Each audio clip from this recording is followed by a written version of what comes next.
Hello guys, हमारे YouTube channel पर आपका स्वागत है। अगर आपको वीडियोस पसंद आ रही हैं तो प्लीज़ लाइक करें, कमेंट करें और शेयर करें।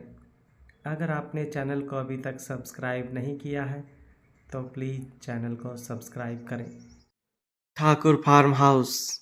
एक गाड़ी बड़ी ही स्पीड से आकर फार्म हाउस के पार्किंग एरिया में रुकी और उस गाड़ी में से ड्राइविंग सीट से अरनाथ बाहर निकला।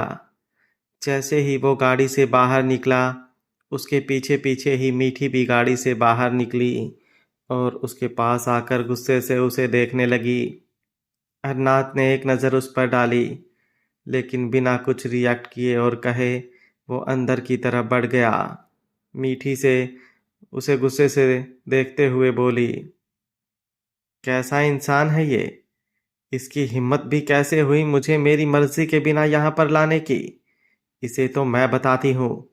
ये क्या समझता है कि ये मुझे यहाँ पर ले आएगा तो मैं यहाँ पर इसके साथ रहूँगी? नहीं, मीठी के साथ कोई ज़बरदस्ती नहीं कर सकता। बोलकर उसने सामने दरवाजे की तरफ देखा, जो कि मेन गेट था। वरनाथ के पीछे पीछे जाने की बजाय मेन गेट की तरफ गई, लेकिन गेट बंद था। वो गार्ड की तरफ देखते हुए बोली, दरवाज़ा खोलो। गार्ड अपना सर झुकाकर बोला, सॉरी मेम साहब, ये गेट नहीं खुल सकता। जब तक अरनाथ सर ऑर्डर नहीं दे देते तब तक हम ये दरवाज़ा नहीं खोल सकते। मीठी गुस्से से चिल्लाई, ऐसे कैसे तुम दरवाज़ा नहीं खोलोगे? इस दरवाजे की तो ऐसी की तैसी। बोलते हुए उसने दरवाजे को ज़ोर से धक्का दिया, लेकिन दरवाज़ा खुलना तो दूर, दरवाज़ा हिला तक नहीं। शायद वो हाई सिक्योरिटी लॉक से बंद था। मीठी ने गुस्से से गार्ड की तरफ देखा और बोली, तुम्हें तुम्हारे अरनाथ सर के ऑर्डर का इंतज़ार करना होगा, लेकिन मुझे किसी का ऑर्डर नहीं चाहिए। मीठी यहाँ पर नहीं रुकेगी, मतलब नहीं रुकेगी। चुपचाप दरवाज़ा खोलो, वरना मैं तुम्हारा सिर फोड़ दूंगी। बोलते हुए वो गुस्से से कांप रही थी। उसे गुस्से में देखकर गार्ड भी डरने लगा था। आज तक उसने हमेशा अरनाथ का गुस्सा देखा था, लेकिन कभी इस फार्म हाउस में उसे किसी और के गुस्से का सामना नहीं करना पड़ा। पर वो फिर भी सर झुकाए बोला, सॉरी मैम साहब, मैं ये दरवाज़ा नहीं खोल सकता। अगर अरनाथ सर कहेंगे तो ही ये दरवाज़ा खुलेगा। एक बार उनकी गाड़ी अंदर आ जाती है तो ये दरवाज़ा सिर्फ उनकी गाड़ी के लिए ही खुलता है। प्लीज़ आप समझने की कोशिश कीजिए। उसकी बात सुनकर मीठी ने गुस्से से दांत भींच लिए। उसने अपने आसपास देखा तो उसे एक बहुत बड़ा पत्थर दिखाई दिया। उसने वो पत्थर उठाया और जोर से दरवाजे पर मारा। दरवाजे पर जैसे ही वो पत्थर लगा, जोर से आवाज़ हुई, लेकिन ना दरवाजे को कोई फर्क पड़ा और ना ही पत्थर को। मीठी ने गुस्से से मुट्ठियां कसी और अंदर वाले दरवाजे की तरफ देखने लगी, जहां से अरनाथ अंदर गया था। वो जब तेज कदमों के साथ अंदर की तरफ आई, अंदर आते ही सामने एक बड़ा सा हॉल था, जो कि बहुत ही ज़्यादा लग्जूरियस था। उस हॉल को देखते हुए मीठी का एक बार के लिए तो गला ही सूखने लगा। उसने अंदर की तरफ नज़र मारी तो सामने दो तीन रूम नज़र आ रहे थे। उसे नहीं पता था कि अरनाथ किस कमरे में गया है। वो चिल्लाते हुए बोली, ए साहब, बाहर निकलो। तुम मेरे साथ यूं ज़बरदस्ती नहीं कर सकते। सुन रहे हो तुम? मैं यहाँ पर नहीं रहूँगी। मुझे अभी के अभी कोठे पर वापस छोड़कर आओ, वरना तुम जानते नहीं हो मैं क्या कर सकती हूँ। अभी वो बोल ही रही थी कि अचानक से ही अरनाथ उसके सामने आकर खड़ा हो गया। वो सर्द नज़रों से उसे देखने लगा।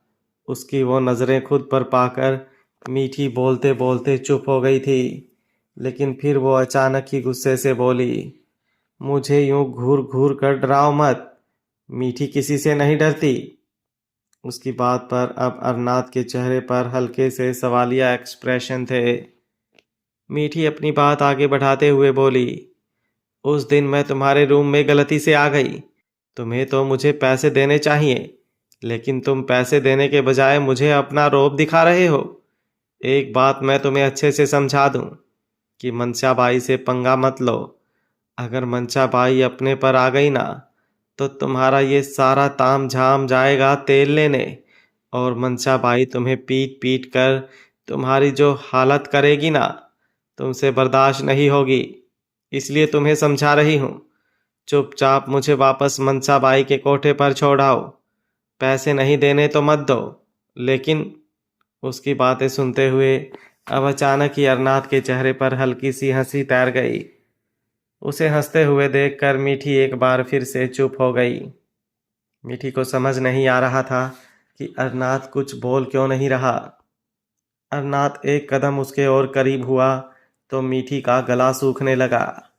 अरनाथ ने उसकी कमर पर अपना हाथ रखा और उसके चेहरे पर झुककर बोला, दो बातें मेरी ध्यान से सुनना, बार बार नहीं दोहराऊंगा।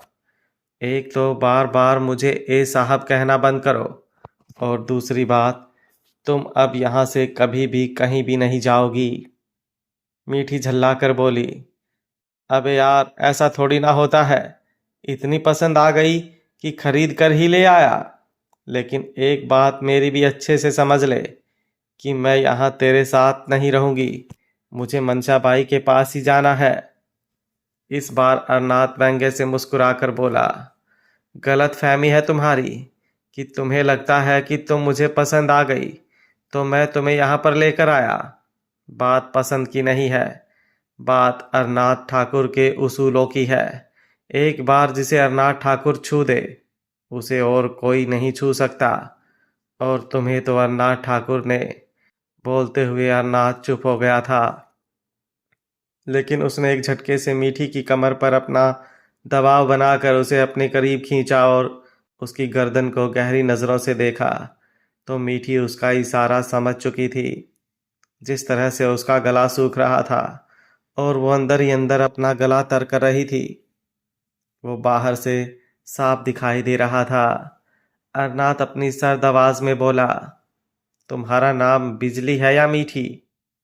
मीठी मुंह बनाकर बोली, तुम्हें मेरे नाम से क्या लेना देना? अगर ज़्यादा ही गर्मी हो रही है ना तो करो जो करना है और मुझे वापस। लेकिन अचानक ही दर्द से आहा भरते हुए उसका मुंह बंद हो गया। अरनाथ ने एक बार फिर से उसकी पीठ पर रखा हुआ अपना हाथ जोर से कस दिया था। वो कांपते हुए होठों के साथ बोली, बिजली। लेकिन तभी अरनाथ की नज़र मीठी के हाथ पर गई जो उसने अरनाथ के सीने पर रख दिए थे, और अरनाथ की नज़रें तब और भी ज़्यादा गहरी हो गई जब उसने उसकी कलाई पर टैटू से मीठी नाम बना हुआ देखा। वो तिरछी मुस्कुराहट के साथ बोला, वेल स्वीट, गर्मी तो बहुत है, लेकिन फिलहाल तुम चिल करो। यहाँ पर इंसान रहते हैं और तुम्हें भी इंसानों की तरह ही रहना है। बोलते हुए तब अरनाथ ने अपना अंगूठा मीठी के होठों के किनारे पर रखकर हल्का सा उसके होंठ को सहलाया तो मीठी को थोड़ा सा दर्द हुआ। जब मनसाबाई ने उसे थप्पड़ मारा था तो मीठी के होठों का किनारा हल्का सा फट गया था। इस वजह से वहां से थोड़ा खून निकला था, लेकिन अब वो खून सूख चुका था। अपनी सर्द नज़रों से एक बार फिर से मीठी को गौर से देखकर अरनाथ ने उसे छोड़ा और तेज कदमों के साथ वहां से अंदर रूम में चला गया।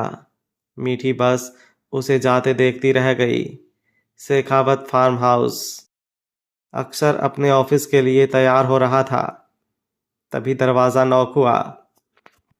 अक्षर ने पलट कर दरवाजे की तरफ देखा तो सामने सविता जी खड़ी थी। सविता जी अपना सर झुकाकर बोली, सर वो उस लड़की को होश आ गया है। अक्षर ने उन्हें देखते हुए कहा, तो मिठाई बंटवा दूं? उसकी बात सुनकर सविता जी अपनी जगह पर खड़ी खड़ी हल्का सा कांप गई। वो तुरंत बोली, सॉरी सर, लेकिन वो बात ऐसी है कि। अक्षर आराम से आकर अपने बेड पर बैठ गया और सविता जी की तरफ देखते हुए बोला, डोंट वरी, इत्मीनान से बताना। तुम्हारी बातें सुनने के लिए तो मैं फ्री ही हूँ।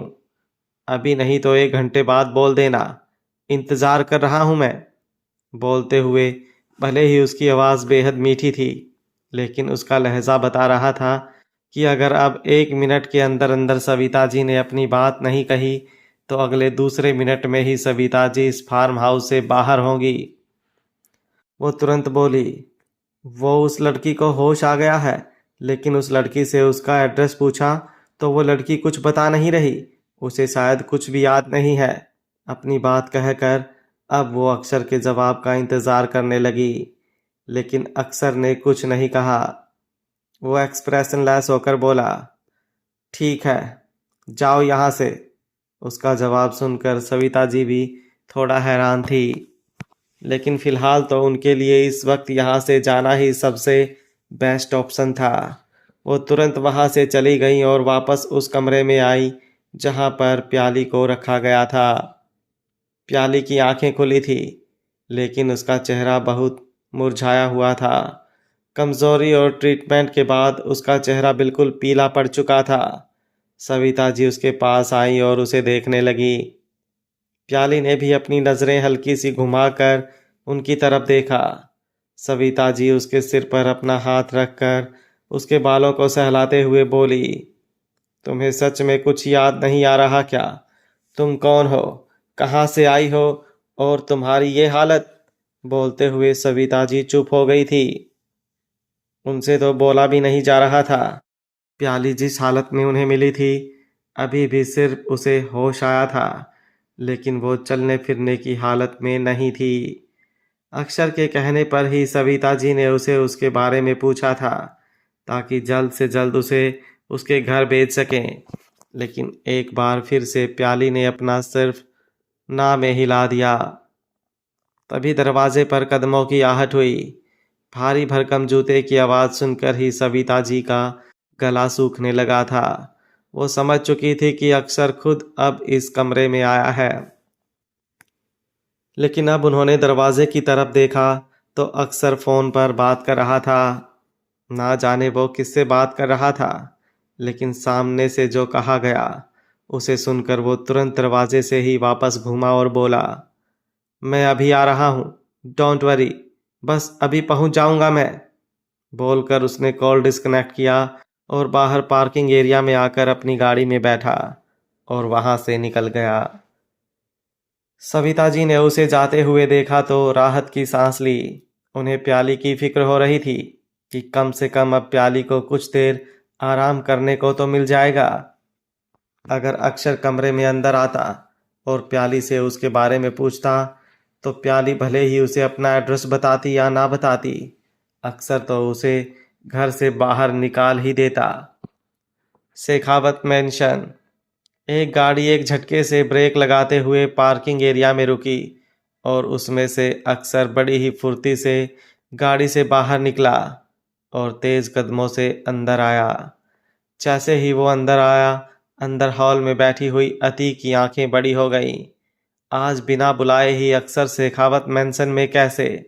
ये सोचकर ही उसके चेहरे पर सवालिया एक्सप्रेशन थे, क्योंकि हर बार अक्षर को ना जाने कितने फ़ोन करने पड़ते थे शेखावत मेंशन में बुलाने के लिए, लेकिन वो आता नहीं था, और अगर आता भी तो ज़्यादा से ज़्यादा 10 मिनट रुकता और वापस चला जाता। वो पिछले तकरीबन 7-8 सालों से फार्म हाउस में रह रहा था। अक्सर बिना हॉल में 1 मिनट भी रुके सीधा सीढ़ियाँ चढ़ते हुए आरजू के कमरे में आया और दरवाज़ा नॉक किया, लेकिन दरवाज़ा थोड़ा सा खुला ही था। उसने एक बार नॉक करने के बाद अपने आप दरवाज़ा खोला तो उसकी नज़र सामने बेड पर लेटी हुई आरजू पर गई। वो तेज़ कदमों से अंदर आया और अंदर आते ही वो जल्दी से आरजू के पास बैठा और बोला, स्नोफ्लेक, आर यू ओके? उसकी बात सुनकर आरजू ने धीरे धीरे अपनी आंखें खोली और उसके चेहरे की तरफ देखने लगी, लेकिन उसे कोई जवाब देने की जगह उसने मुंह बनाया और नाराज़गी से बोली, तुम्हें क्या ही फर्क पड़ता है अक्सर? तुम्हें कौन सा तुम्हारी स्नोफ्लेक की फिक्र है? अक्सर बोला, प्लीज़ स्नोफ्लेक, मुझे ये सब नहीं सुनना। बस मुझे ये बताइए, आप ठीक है ना? आपकी तबीयत खराब हुई है ना? क्या हुआ मुझे बताओ। डॉक्टर आए? क्या मैं डॉक्टर को फ़ोन करूं? आरजू एक बार फिर से शिकायती लहजे में बोली, मुझे किसी डॉक्टर की ज़रूरत नहीं है। अक्षर अब थोड़े गुस्से से बोला, ऐसे कैसे, ज़रूरत नहीं है। मुझे पता है आपकी तबीयत खराब है। बताइए मुझे क्या हुआ। बोलते हुए उसकी आवाज़ पोलाइट नहीं बल्कि थोड़ी सख्त थी। आरजू मुंह बनाकर बोली, क्या तुम्हें अपने पास बुलाने के लिए मुझे हर बार यूं ही बीमार होना पड़ेगा? तभी तुम मेरे पास आओगे? ऐसे नहीं आओगे। आरजू की बात सुनकर अक्षर के चेहरे के एक्सप्रेशन हल्के सख्त हो गए। वो तुरंत आरजू के पास से उठा और बोला, मतलब आपने मुझे अपने पास बुलाने के लिए ड्रामा किया है? आरजू भी अपनी जगह से उठकर बैठ गई और बोली, हाँ, झूठ नहीं बोलूंगी तुमसे, क्योंकि तुमसे झूठ बोलकर कोई फायदा नहीं। एक पल में तुम मेरा झूठ पकड़ लोगे। लेकिन अक्सर ये कोई बात नहीं होती। पिछले 1 महीने से तुम घर नहीं आए हो। कम से कम अपनी स्नोफ्लेक से तो मिलने आ जाओ ना। क्या तुम अपनी स्नोफ्लेक से प्यार नहीं करते? बोलते हुए आरजू की आंखें नम हो गई। तब तक अति भी दरवाजे पर आ चुकी थी और आरजू और अक्षर को देख रही थी। अक्षर का चेहरा बिल्कुल एक्सप्रेशनलेस था। वो कुछ बोलता उससे पहले ही वहां पर तक्षक की आवाज आई, मुझे नहीं लगता स्नोफ्लेक, अक्षर तुमसे प्यार करता है और तुम्हें भी अब अक्षर से कोई उम्मीद रखने की ज़रूरत नहीं है। और मैंने तुम्हें मना किया था ना कि तुम ऐसे अक्षर को नहीं बुलाओगी, तो फिर तुम मेरी बात मानती क्यों नहीं हो? बोलते हुए तक्षक अंदर आया और आरजू के पास आकर खड़ा हो गया। अक्षर एक्सप्रेशनलेस होकर तक्षक की तरफ देख रहा था। तक्षक अक्षर की तरफ देखते हुए बोला, मैं मेरी स्नोफ्लेक की आंखों में आंसू बर्दाश्त नहीं कर सकता। Don't you dare to make her cry. Aarzoo तुरंत बोली, अक्षर ने मुझे नहीं रुलाया।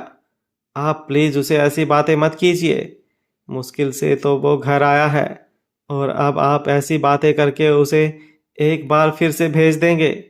बोलते हुए वो अक्षर के पास आ गई। तक्षक की गुस्से से मुट्ठियां कस गई। उसे बिल्कुल पसंद नहीं था कि आरजू की आंखों में एक भी आंसू आए। जब भी अक्षर का रवैया उसे रुला देता था। इस बात से उसे अक्षर से भी चिढ़ थी। अक्षर ने आरजू का चेहरा अपने हाथों में थामा और बोला, सॉरी स्नोफ्लेक, अगर आपको मेरे प्यार का सबूत चाहिए ना, तो मैं आपको सबूत नहीं दे सकता कि मैं आपसे प्यार करता हूँ या नहीं। आई होप आप कुछ समझ पाए कि आप मेरे लिए क्या हैं। और एक बात और, मिस्टर शेखावत। बोलते हुए उसने तक्षक की तरफ देखा। तक्षक की आईब्रो ऊपर की तरफ उठ गई। अक्षर बोला, स्नोफ्लेक की आंखों में आंसू तो मैं भी बर्दाश्त नहीं कर सकता। उसे रुलाना तो दूर, अगर किसी और की वजह से मेरी स्नोफ्लेक की आंखों में आंसू भी आए ना, तो you know what can I do. उसकी बात सुनकर तक्षक ने कुछ नहीं कहा, लेकिन उसके चेहरे पर एटीट्यूड अभी भी झलक रहा था। आरजू अपने आंसू पोंछते हुए बोली, जब मैं रो ही नहीं रही हूं तो आप दोनों लड़ क्यों रहे हो? लड़ना बंद करो। और अक्षर, अब जब तुम यहाँ आ ही गए हो तो प्लीज थोड़ी देर यहाँ पर रुक जाओ ना। बोलते हुए उसने अक्षर का हाथ अपने हाथ में थाम लिया। अक्षर ने बड़े ही प्यार से उसके हाथ को चूमा और बोला, स्नोफ्लेक, अभी 5 मिनट नहीं हुए हैं मुझे आए को, और आपके मिस्टर ड्रीम का चेहरा गुस्से से लाल हो गया है। अगर मैं थोड़ी देर और रुका तो आपको भी पता है क्या प्रॉब्लम होगी, और मैं नहीं चाहता मेरी स्नोफ्लेक बिल्कुल भी हर्ट हो। इसलिए मुझे जाने दीजिए। लेकिन ये मत सोचिएगा कि मैं आपके पास नहीं हूँ तो आपसे प्यार नहीं करता। I love you the most in this world. बोलकर उसने आरजू के माथे को बड़े ही प्यार से चूमा। अति मुंह बनाते हुए बोली, और मैं, मुझे प्यार नहीं करते तुम? उसकी बात सुनकर अक्षर अब अति के सामने आकर खड़ा हुआ और उसके गाल को चूम कर बोला, आपसे तो मैं और भी ज़्यादा प्यार करता हूँ बेबी डॉल। आप मेरी स्नोफ्लेक का ख्याल रखिएगा। आप स्ट्रांग हैं, लेकिन मेरी स्नोफ्लेक आपकी तरह स्ट्रांग नहीं है। पर हाँ, उसे संभालने वाले स्ट्रांग जरूर हैं। बोलते हुए उसने एक नज़र तक्षक को भी देखा तो तक्षक के चेहरे पर एटीट्यूड भरी स्माइल आ गई। अक्षर अब तुरंत वहां से निकल गया। उसके जाने के बाद अति आरजू के पास आई और शिकायती लहजे में बोली, तुम क्यों उसे फोन करती हो एंजल? तुम्हें पता है ना वो यहाँ पर नहीं आना चाहता। बोलते हुए उसने आरजू को अपने गले से लगा लिया था।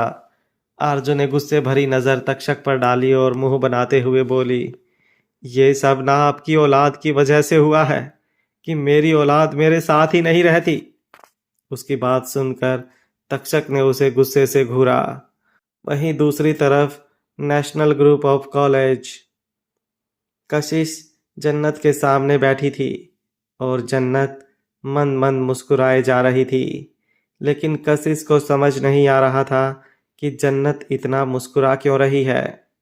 वो झल्लाते हुए बोली, यार जन्नत, या तो तू मुझे तो अपनी इस मुस्कुराहट का कारण बता दे, वरना मैं तेरे दांत तोड़ दूंगी। उसकी बात सुनकर जन्नत हंसी और बोली, नहीं, ऐसा मत करना।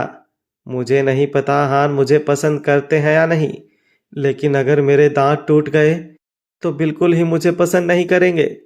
बोलते हुए वो हंसी तो उसके मोतियों जैसे दांत जैसे बारिश के मौसम में सूरज बादलों के साथ अटखेलियां करता है तो बिल्कुल वैसे लग रहे थे। दूसरी तरफ पार्किंग एरिया में एक शानदार गाड़ी आकर रुकी जिसमें से रेयान बाहर निकला। वो इस कॉलेज का स्टूडेंट रह चुका था, लेकिन आज वो इस कॉलेज में किसी खास काम के लिए आया था। कशिश जन्नत की बात सुनकर हंसी और बोली, अच्छा ठीक है, मैं तेरे दांत नहीं तोड़ूंगी, लेकिन इतना तो बता कि तू इतना मुस्कुरा क्यों रही है। उसकी बात सुनकर अब जन्नत की मुस्कुराहट और भी ज़्यादा लंबी हो गई और वो अहान के बारे में सोचने लगी। वो कशिश की तरफ देखते हुए बोली, आज मैं अहान से मिली। अहान से मिलने का जिक्र सुनकर ही कशिश की आंखें भी बड़ी हो गई। जन्नत मुस्कुराते हुए बोली, आज अहान घर पर आए थे और जब वो घर पर आए तो पता नहीं कैसे उन्हें देखते हुए मेरा पैर लड़खड़ा गया और फिर उन्होंने मुझे संभाला। तुम सोच नहीं सकती कशिश मेरी कितनी बुरी हालत हुई थी। तुम्हें पता है वो मेरे बिल्कुल करीब थे, बिल्कुल करीब। ऐसा लग रहा था जैसे मैं किसी जलती हुई भट्टी के पास हूँ और उसकी गर्मी मुझे अंदर तक महसूस हो रही है।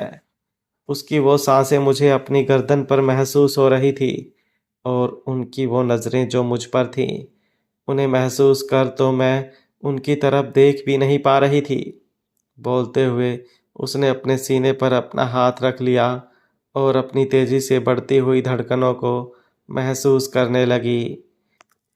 उसकी बातें सुनकर कशिश ने अपने दोनों हाथ अपने गालों पर रख लिए थे और बड़े ही गौर से उसे देख रही थी। जन्नत अपनी ही किसी दुनिया में खोई हुई बोली, काश वो वक्त वहीं पर थम जाता और वो बस यूं ही मेरे पास खड़े रहते। कशिश उसकी बातें सुनकर बोली, अच्छा तो खड़े खड़े थक नहीं जाती क्या तू, या फिर तेरे अहान नहीं थकते? जन्नत अपनी दुनिया से बाहर आई और हंसकर बोली, उनका तो पता नहीं, लेकिन मैं बिल्कुल भी नहीं थकती। अगर अहान मुझे देखें तो मैं पूरी जिंदगी यूं ही खड़े रहने के लिए भी तैयार हूँ। बस शर्त इतनी सी है कि वो एक पल के लिए भी मुझ पर से अपनी नजरें ना हटाए। बोलकर वो एक बार फिर से हंस दी। दुनिया जहान की खूबसूरती इस वक्त उसके चेहरे पर नजर आ रही थी और खिला खिला सा चेहरा पूरी तरह से मोहब्बत के रंग में डूबा हुआ और भी ज़्यादा लाल हो गया था। तभी एक लड़का वहां पर आया और जन्नत की तरफ देखते हुए बोला, तुम्हें डीन सर ने अपने ऑफिस में बुलाया है। डीन के ऑफिस का सुनकर जन्नत के चेहरे पर हल्की सी परेशानी की झलक दिखाई देने लगी। वो कशिश की तरफ देखने लगी तो कशिश अपनी भौहें उचकाते हुए बोली, मुझे क्या पता? वो लड़का एक बार फिर से बोला, जल्दी चलो, तुम्हें पता है ना जब डीन सर बुलाते हैं तो कुछ ना कुछ अर्जेंट काम ही होता है। उस लड़के की बात सुनकर अब जन्नत तुरंत से डीन के ऑफिस की तरफ बढ़ गई। वो डीन के ऑफिस में आई तो उसकी नज़र सामने चेयर पर बैठे हुए डीन सर पर गई। उसने अपना सिर झुकाकर उन्हें गुड आफ्टरनून कहा तो डीन सर मुस्कुराए और फिर जन्नत की तरफ देखते हुए बोले, क्या हुआ बेटा, तुम इतना परेशान क्यों लग रही हो? जन्नत हल्का सा मुस्कुराई और बोली, सर आपने मुझे बुलाया? डीन सर हंसे और बोले, वो एक्चुअली क्या है ना, तुम हमारे कॉलेज की इतनी ब्राइट स्टूडेंट हो कि जब भी किसी प्रोजेक्ट या किसी काम में मुझे किसी स्टूडेंट की ज़रूरत होती है तो मुझे सबसे पहले तुम्हारा ही ख्याल आता है। डीन की बात सुनकर जन्नत एक बार फिर से मुस्कुराई। डीन अपने सामने खड़े शख्स की तरफ देखते हुए बोले, इन्हें तो तुम जानती ही होगी। डीन के कहने पर जन्नत ने अपना चेहरा उठाकर अपने बगल में देखा तो सामने रेयान को देखकर उसकी आंखें हल्की सी बड़ी हो गईं, पर अगले ही पल उसने अपनी नज़रें झुका ली। डीन मुस्कुराए और बोले, तुम्हारे फैमिली रिलेशंस के बारे में तो पूरा मुंबई जानता है। खैर, लेकिन आज यहाँ पर मिस्टर रेयान एक ख़ास काम के लिए आए हैं। एक्चुअली उन्हें अपने किसी बिजनेस प्रोजेक्ट के लिए हमारे कॉलेज से जुड़ी कुछ चीज़ों में हेल्प चाहिए, इसलिए मैंने तुम्हें यहाँ पर बुलाया। जन्नत ने वापस से नज़रें उठाकर रेयान की तरफ देखा। रेयान जन्नत के थोड़ा करीब हुआ और बोला, अगर मुझे पता होता कि डीन सर मुझे तुम्हारा ही नाम रिकमेंड करेंगे तो मैं पहले ही तुम्हारे पास आ जाता। जन्नत ने कुछ नहीं कहा, बस चुपचाप अपनी जगह पर खड़ी रही। कुछ देर बाद जन्नत डीन के ऑफिस से बाहर निकली और वापस कैंटीन एरिया की तरफ जाने लगी तो रेयान ने उसे पीछे से रोका। रेयान की आवाज़ सुनकर जन्नत के कदम रुके। रेयान उसके बिल्कुल पास आया और पहले तो बस उसके चेहरे को देखता रहा और फिर हल्का सा मुस्कुरा कर बोला, आई होप तुम्हें मेरी हेल्प करने में कोई प्रॉब्लम नहीं होगी। जन्नत हल्का सा मुस्कुराई और बोली, बिल्कुल भी नहीं, लेकिन आप मुझे बता दीजिएगा आपको क्या इन्फॉर्मेशन चाहिए, मैं दे दूंगी। रेयान हल्का सा मुस्कुरा कर बोला, दिल का एड्रेस मिलेगा? रेयान की बात सुनकर जन्नत ने सवालिया नज़रों से देखा। रेयान तुरंत अपनी बात संभालते हुए बोला, मुझे ऐसे कुछ नाम चाहिए जो कि एक कैफ़े के लिए परफेक्ट हों। वो कैफ़े स्पेशली कपल्स के लिए बनाया जा रहा है, तो कुछ ऐसे नाम होने चाहिए जो कपल्स को अपनी तरफ अट्रैक्ट करें। तुम अच्छे से वो नाम सोच लो, फिर मुझे मैसेज कर देना। जन्नत ने अपना सर हाँ में हिलाया और बोली, अब मैं जाऊं? रेयान ने भी अपना चेहरा हाँ में हिलाकर उसे जाने की परमिशन दी, लेकिन अभी जन्नत थोड़ी ही आगे गई थी कि वो तुरंत वापस घूम गई। सामने की तरफ देखते हुए उसका चेहरा उतर गया। वो खुद से बोली, लेकिन मैंने उनका नंबर तो लिया ही नहीं, तो मैं उनको मैसेज कैसे करूंगी? तभी उसके हाथ में पकड़ा हुआ फ़ोन वाइब्रेट हुआ। उसने अपने फ़ोन की तरफ देखा तो उस पर एक अननोन नंबर से मैसेज था, जिस पर लिखा था, तुम्हारे पास मेरा नंबर नहीं है, लेकिन मेरे पास तुम्हारा नंबर है, हेवन। मैसेज पढ़कर जन्नत की आंखें बड़ी हो गई। भले ही अर्जुन और निर्भय की दोस्ती की वजह से ठाकुर और राठौर में फैमिली रिलेशंस थे, लेकिन जन्नत और रेयान के बीच बहुत कम बातें हुई थी। पहले जन्नत काफ़ी छोटी थी और फिर रेयान अपनी स्टडी के लिए अब्रॉड चला गया था। वो मैसेज में लिखा हेवन पढ़कर हल्का सा मुस्कुराई और फिर वापस कैंटीन की तरफ बढ़ गई। वहीं अब रेयान कॉलेज से बाहर आकर खड़ा हो गया था ताकि जब भी जन्नत कॉलेज से बाहर निकले तो वो उसे एक बार फिर से लिफ्ट दे सके। वहीं दूसरी तरफ अमानत अभी कुछ देर पहले सोकर उठी थी। उठते ही उसने अपना फ़ोन चेक किया। फ़ोन पर अहान का मैसेज आया हुआ था, जब भी उठो कॉल करना। वो अहान को फ़ोन करती उससे पहले ही कमरे में मन्नत आई, जिसके हाथों में ट्रे थी। वो अमानत के लिए चाय लेकर आई थी। उसने अमानत को पहले ही उठे हुए देखा तो मुस्कुराई और उसके सामने आकर बैठ गई। मन्नत अमानत की तरफ देखते हुए बोली, अब कैसा लग रहा है? अमानत हल्का सा मुस्कुराई और बोली, पहले से बहुत बेहतर मम्मा। आप मुझसे नाराज तो नहीं है ना? मन्नत ने बड़े ही प्यार से उसके गाल पर अपना हाथ रखा और बोली, मैंने कहा ना तुमसे, तुम्हारी मम्मा आज तक कभी तुमसे नाराज नहीं हुई और कभी होगी भी नहीं। मन्नत मुस्कुराते हुए बोली, आई लव यू मम्मा। बोलकर वो मन्नत के गले लग गई। मन्नत से अलग होने के बाद अमानत अपने फ़ोन की तरफ देखते हुए बोली, मुझे अहान को फ़ोन करना है मम्मा, मैं अभी आती हूँ। बोलकर वो बेड से उठी और बालकनी की तरफ चली गई। अमानत के मुंह से अहान का नाम सुनकर मन्नत के दिमाग में कुछ चलने लगा। इसके बारे में वो अर्जुन से बात करने का सोच रही थी। शेखावत इंडस्ट्रीज। वहीं दूसरी तरफ अहान अपने कैबिन में बैठा था। तभी टेबल पर रखा हुआ उसका फ़ोन बजा। फ़ोन पर अमानत का नाम फ्लैश हो रहा था और हार्ट इमोजी लगा हुआ था।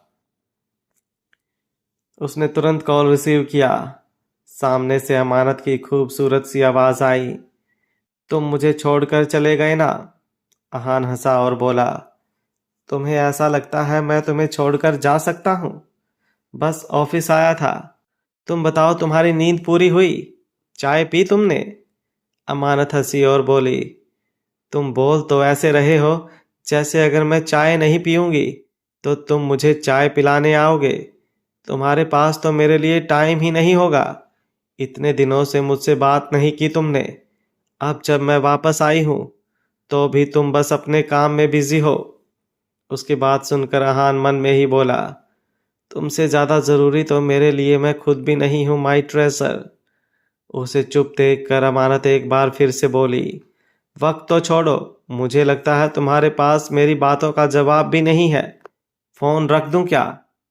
अहान तुरंत बोला, जल्दी से रेडी हो जाओ, मैं तुम्हारे पास आ रहा हूँ। अमानत हैरानी से बोली, लेकिन तैयार किस लिए? अहान हल्का सा मुस्कुराकर बोला, जितना कहा है उतना करो ट्रेजर।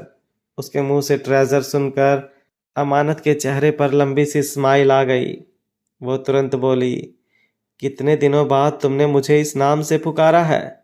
अब मुझे लगता है मुझे मेरा दोस्त वापस मिल गया।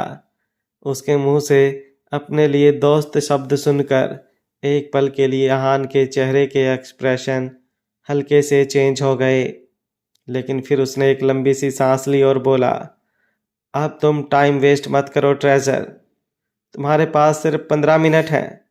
15 मिनट बाद तुम्हारी पार्किंग एरिया में मैं तुम्हारा इंतज़ार कर रहा हूँ। बोलकर अहान ने कॉल डिस्कनेक्ट कर दिया। अमानत कॉल कटने के बाद तुरंत अंदर आई और अपने क्लोजेट की तरफ बढ़ गई। मन्नत उसे देखते हुए बोली, क्या हुआ? तुम क्लोजेट में क्या ढूंढ रही हो? आओ पहले जल्दी से चाय पी लो, तुम्हारी चाय ठंडी। अभी वो बोल ही रही थी कि अमानत उसकी बात बीच में काट कर बोली, सॉरी मम्मा, मैं अभी चाय नहीं पी सकती।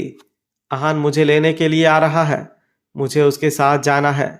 प्लीज़ आप मेरे हिस्से की भी चाय पी लीजिए। बोलकर अमानत अपने कपड़े लेकर चेंजिंग रूम में चली गई। मन्नत उसे देखते हुए मन ही मन बोली, लगता है मैं जो सोच रही हूँ वो तुम्हारे लिए बिल्कुल ठीक होगा। अब बस मुझे जल्द से जल्द अर्जुन जी से बात करनी है। करीबन 15 मिनट बाद पार्किंग एरिया में एक गाड़ी आकर रुकी तो अमानत गाड़ी का हॉर्न सुनकर घर से बाहर आई। मन्नत को उसे भेजने में डर लग रहा था क्योंकि इस वक्त उसकी 3 मंथ प्रेगनेंसी थी और 3rd मंथ काफ़ी ज़्यादा कॉम्प्लिकेटेड होता है। लेकिन अमानत जितना ज़्यादा अहान के साथ रहेगी उतना ज़्यादा खुश रहेगी सोचकर मन्नत ने उसे जाने दिया।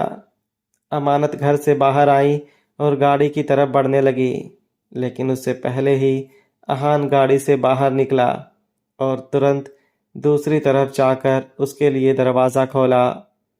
हालांकि अहान उसे पहले भी बहुत ज़्यादा प्यार से ट्रीट करता था, लेकिन अमानत ने उसे हैरानी से देखा तो अहान उसके पेट की तरफ देखते हुए बोला, अब मुझे थोड़ा तुम्हारा स्पेशल ध्यान रखना पड़ेगा, मेरे इस स्पेशल चैम्प के लिए। बोलते हुए उसने अमानत के पेट पर अपना हाथ रखा तो एक पल के लिए अमानत उसे देखते ही रह गई, लेकिन फिर वो तुरंत गाड़ी में बैठी। अहान ने आराम से उसकी सीट को थोड़ा पीछे की तरफ किया और फिर ड्राइविंग सीट पर आकर गाड़ी आगे बढ़ा दी। कुछ देर बाद उनकी गाड़ी एक लोकल मार्केट में आकर रुकी तो अमानत हैरानी से अहान की तरफ देखने लगी। अहान उसे देखते हुए बोला, तुम्हें यहाँ का फास्ट फूड पसंद है ना? अमानत ने तुरंत अपना सर हाँ में हिलाया। उसके एक्सप्रेशंस देखकर अहान के चेहरे पर भी मुस्कुराहट तैर गई। Shekhawat farm house.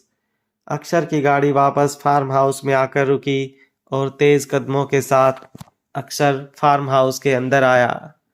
वो अपने रूम की तरफ जा रहा था, लेकिन फिर अचानक उसके कदम रुके और वो कुछ ही दूरी पर खड़ी सविता जी की तरफ देखते हुए बोला, उस लड़की ने आपको अपना एड्रेस बताया?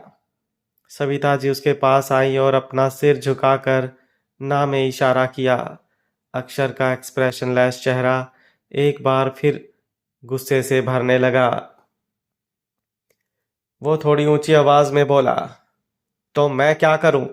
उस लड़की से कहिए कि उसे अपना एड्रेस बताना ही होगा। मैं उसे इस फार्म हाउस में नहीं बर्दाश्त कर सकता। जितनी जल्दी हो सके उसे यहाँ से भेजिए। मुझे वो लड़की मेरे सामने नहीं चाहिए। बोलकर अक्षर तुरंत अपने कमरे में चला गया। अक्षर की बात सुनकर सविता जी जल्दी से प्याली के कमरे में आई। प्याली अपने बेड पर उठकर बैठी थी। अक्षर बाहर ऊंची आवाज में बोल रहा था तो उसे वो आवाज साफ सुनाई दे रही थी, जिसे सुनकर उसे डर लगने लगा था। सविता जी उसके पास आई और उसे देखते हुए बोली, तुमने बाहर साहब की आवाज सुनी ना? अब प्लीज तुम मुझे बताओ कि क्या तुम्हें याद आया? तुम कहाँ रहती हो? तुम कौन हो? प्याली ने एक बार फिर से अपना सर ना में हिला दिया। सविता जी के चेहरे पर परेशानी भरे एक्सप्रेशन आ गए। Thakur farm house. अरनाथ अपने कमरे में था। तभी एक सर्वेंट कमरे के अंदर आई और उसे देखते हुए बोली, सर वो बाहर जो लड़की है, हम उन्हें कब से डिनर के लिए पूछ रहे हैं, लेकिन वो कोई जवाब नहीं दे रही, तो आप ही बता दीजिए।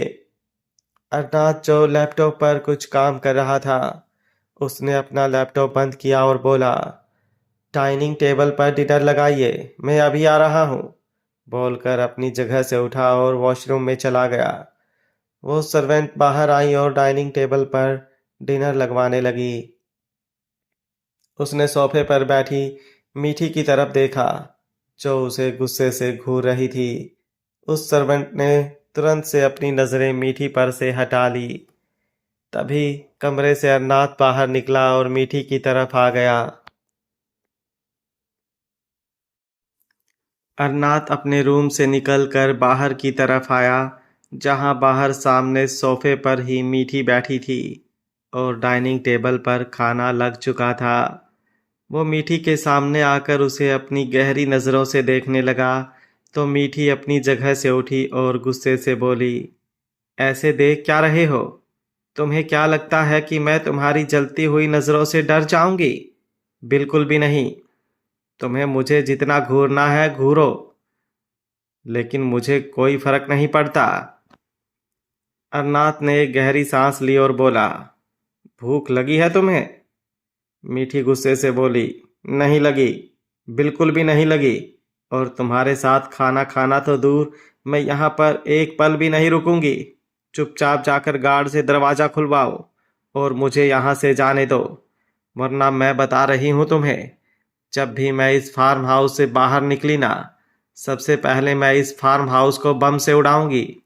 उसकी बात सुनकर अरनाथ ने उसे हैरानी से देखा, लेकिन उसकी इस बात पर रिएक्ट ना करते हुए वो एक बार फिर से मीठी की तरफ देखते हुए बोला, मैंने तुमसे ये पूछा है कि तुम्हें भूख लगी है या नहीं? मीठी चिल्लाकर बोली, एक बार बोल दिया ना मैंने। मुझे भूख नहीं लगी तो नहीं लगी, और तुम्हें क्या फर्क पड़ता है? मुझे भूख लगे या ना लगे, तुम तो अपना जाकर खाना खाओ। उसकी बात अभी पूरी भी नहीं थी कि अरनाथ हल्का सा हंसा। उसे हंसते हुए देखकर मीठी चुप हो गई। अरनाथ ने अपने दोनों हाथ अपने लोअर के पॉकेट में डाले और थोड़ी टॉक्सिक वॉइस में बोला, एक तो तुम्हें गलत फहमियाँ बहुत होती हैं स्वीट।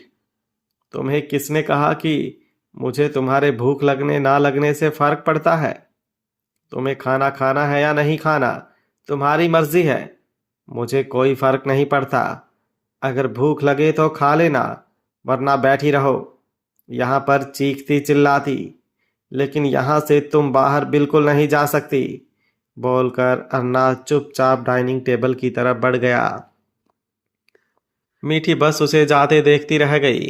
अरनाथ डाइनिंग टेबल पर आकर बैठा और सर्वेंट को इशारा किया तो सर्वेंट ने जल्दी से खाना सर्व करना शुरू कर दिया। खाना सर्व होने के बाद अरनाथ ने खाना खाना शुरू कर दिया, लेकिन उसे यूं खाना खाते हुए देखकर मीठी की आंखें बड़ी हो गईं। उसे भूख लगी थी, लेकिन वो खाना नहीं खा रही थी। अरनाथ तो अपना मज़े से खाना खाया जा रहा था। वो गुस्से से चलते हुए उसके सामने आकर बैठी और बोली, मैं खाना खाऊंगी, मुझे भी भूख लगी है। बोलते हुए उसने खुद से खाना सर्व करना शुरू कर दिया। अरनाथ के चेहरे पर एक हल्की सी डेविल स्माइल आ गई। मीठी ने सुबह से कुछ नहीं खाया था। उसे बहुत ज़्यादा भूख लग रही थी, इसलिए वो बहुत स्पीड से खाना खाए जा रही थी। अरनाथ के चेहरे पर एक हल्की सी डेविल स्माइल आ गई। मीठी ने सुबह से कुछ नहीं खाया था। उसे बहुत ज़्यादा भूख लग रही थी, इसलिए वो बहुत स्पीड से खाना खाए जा रही थी। उसे यूं खाना खाते हुए देखकर अरनाथ को हंसी आ रही थी, लेकिन उसने अपने एक्सप्रेशंस पर पूरा कंट्रोल किया हुआ था। खाना खत्म कर अरनाथ अपनी जगह से उठा और अपने रूम की तरफ जाने लगा। मीठी भी उसे उठते हुए देखकर जल्दी से उठी। उसके हाथों पर कड़ी और चावल लगी थी, क्योंकि उसने चम्मच से नहीं बल्कि हाथ से खाया था। वो तुरंत अरनाथ के सामने आई और अपनी उंगलियां चाटने लगी, जिस पर कड़ी चावल लगा हुआ था। अरनाथ सर्द नज़रों से उसे देखने लगा।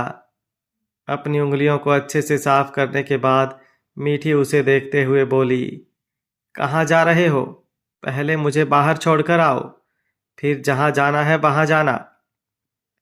अरनाथ गुस्से से बोला, तुम एक ही बात बार बार बोलकर थक नहीं जाती हो क्या स्वीट? जब एक बार बोल दिया तुम्हें तुम यहाँ से कहीं नहीं जा सकती, तो चुपचाप जाओ और जाकर सो जाओ। और बोलकर वो अचानक से चुप हो गया। मीठी सवालिया नज़रों से उसे देखते हुए उसके करीब हुई और बोली, और क्या? बोलते हुए उसने अपनी आखिरी उंगली पर लगी हुई सब्जी और चावल को लिक करते हुए ख़त्म किया। अरनाथ उसे देखते हुए बोला, ऐसे फालतू की हरकतें मेरे सामने मत करो। फिर मत कहना कि एक बार गलती से हो गया और दूसरी बार ज़बरदस्ती कर दी। बोलकर वो तुरंत वहाँ से चला गया। मीठी बस उसकी बात का मतलब समझती रह गई, लेकिन जब उसे अरनाथ की बात का मतलब समझ आया तो उसकी आंखें बड़ी हो गई।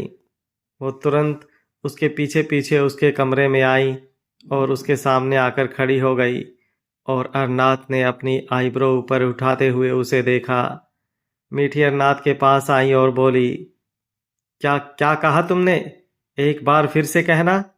क्या करोगे तुम मेरे साथ? जबरदस्ती करोगे? अच्छा, तुम्हारी इतनी हिम्मत कि तुम मेरे साथ जबरदस्ती करोगे? बिजली के साथ कोई जबरदस्ती नहीं कर सकता।